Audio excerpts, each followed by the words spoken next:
Let me present you the new features of Run4Gear 2.6. So you can see on the top that there is two new icons. These two new icons indicates first the step sensor. You can see that at that time it's blue because there is already a step sensor in the watch. I use the linear accelerator for that. And there is also a speed sensor now. Here also it's blue because we can compute the speed with the step sensor or with the GPS. And there's of course the localization icon and the heart rate icon that are still here. If I move to biking mode, you will see that the icon will change. So I move to biking, and you can see that there is two new icons, a crank and a speed sensor for bike. And there is no sensor for both of these things in the watch. So if you don't use external sensor, we can't compute crank, revolution, so the cadence. And we also can't compute the speed with the sensor. We can only compute the speed with the GPS. There's also two new modes in Run4Gear in that version. So there is a spin bike mode. So the spin bike is for spin bike, of course, and it will compute the GPS position according to the value given by the sensors. Of course, at that time there is no sensor, so we can't do spin bike. There is also a treadmill mode. So the treadmill will use the step sensor and speed sensor information to simulate a GPS, so you can run even if we don't have GPS and if you are indoor. You will see you will run in Bordeaux if you use the treadmill mode. Okay, so what about new sensors? So here you can see that we can't use spin bike because there is no sensors, but if you go into the menu, in the Bluetooth menu, there is now a lot of new things. If I click on it, you can see that we still have scan device, so it's what we call the auto mode. It will try to detect your device automatically. It's sometimes quite complex because devices do not send information, but try to remove the battery, put the battery on, or turn off your device in order to detect that. And if you don't succeed to detect it, you can now add manually the MAC address of your device. So here you click here and you enter the MAC address of your device.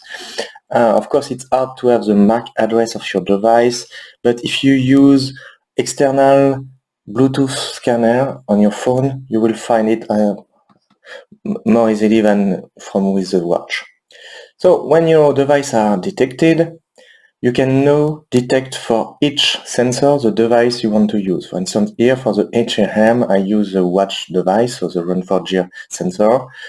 If I click on it, you can see that I can select the Bluetooth device that I want to use. In me, I have a Jabra earbud, so I can use that, and I have also a ticker, a Wahoo ticker sensor, so I can use that one or that one. Of course, I can also only use the one of the watch. So I will select my Jabra. So that's it. Select it, please. Okay, so the Jabra is selected.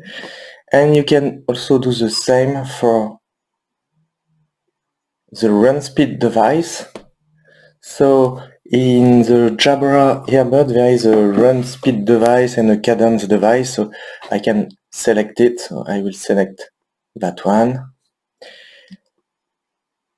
And I have also you have seen the video, I think, a new cycle speed device, so a Manian device. So I will select it for my bike. That's it. Now if I come back here, you can see that the icon still not green for the spin bike. But if I rotate here and I turn on my sensor, so to turn on the sensor I must turn that. So if I come back here, It will take 4 or 5 seconds, I think.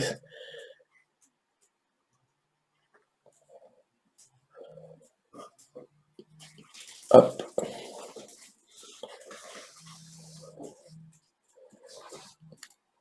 Come back, please.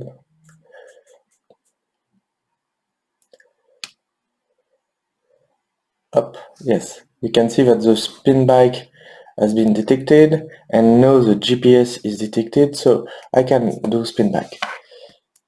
If I move to treadmill, you can still see that I have... Oh, the Jabra is not out. I don't know. The Jabra out from the box, and that you will be able to detect them. Okay, you can see that now the speed sensor has been detected with Jabra, so I can do treadmill. Okay, that's it for the new 2.6 version. Thank you very much for using Run4Gear.